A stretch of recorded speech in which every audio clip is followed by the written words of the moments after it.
Hello everyone. This is a demo of the 5G media streaming application provider, more precisely management user interface or so-called provisioning portal.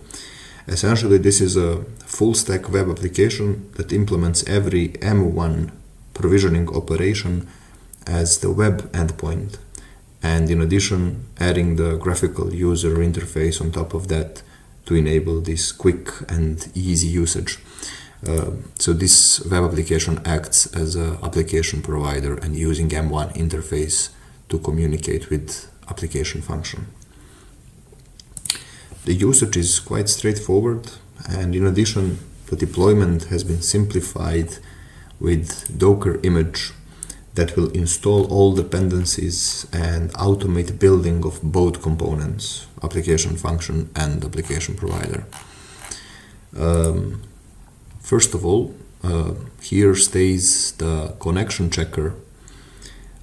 That's a functionality that occasionally sends HTTP options request to the application function endpoint, and if the connection is interrupted or broken for any reason, the UI will purge all existing data, which is a reflection of behavior of the application function. There is no storage.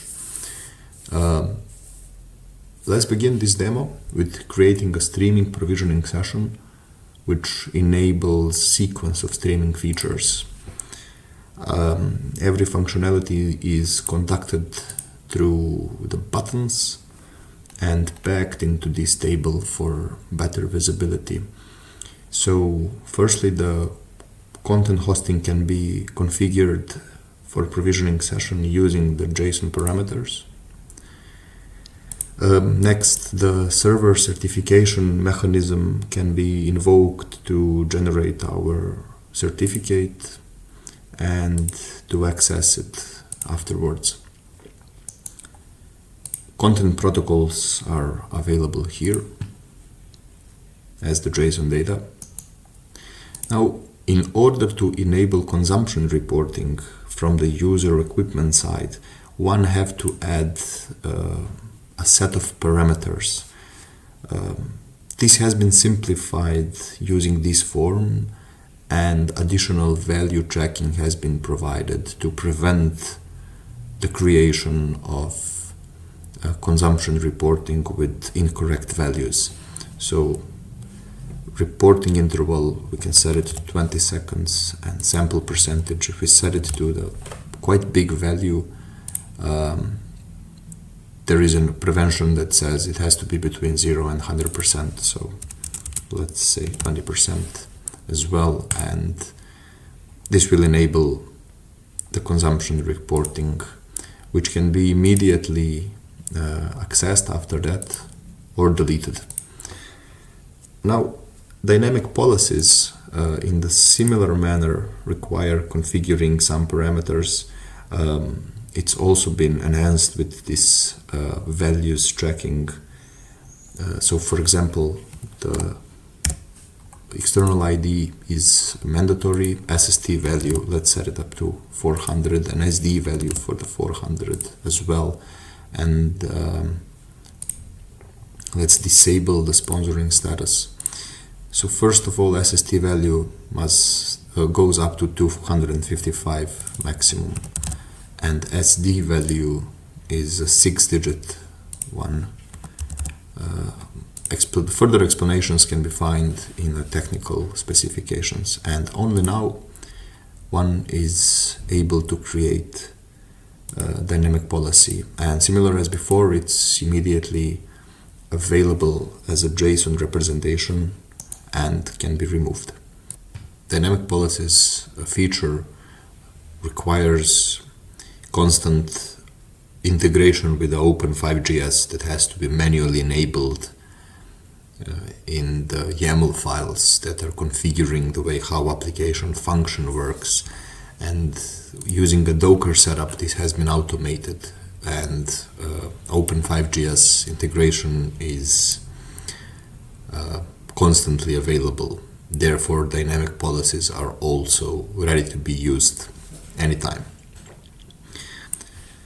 The session details is a JSON representation of the features that we've enabled so far, for example, certificates and consumption reporting, as well as the content hosting configuration.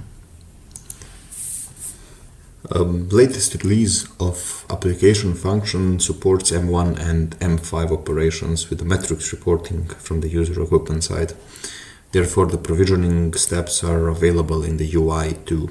Since the multiple metrics reporting configurations are possible for one provisioning session, they're separated with the ID value, and now I'm going to create two of them to show you how this handling has been solved with this application. So let's create the first one, and let's set up the numerical parameters up to 5 seconds, skip the URL filters, sampling period, and all metrics. So this will create the first metrics reporting configuration.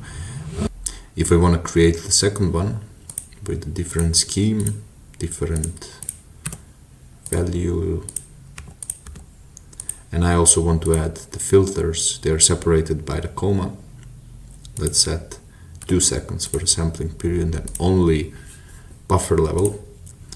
This will create the second one. Now, if I want to select one of those, I can simply choose the ID value that are represented in the buttons, and I can immediately access all configurations that's been created.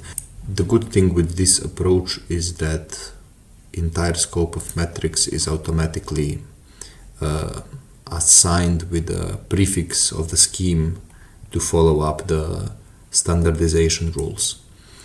In the similar way, the deletion of metrics reporting is available. One just have to select the proper configuration based on ID, and deletion can be conducted.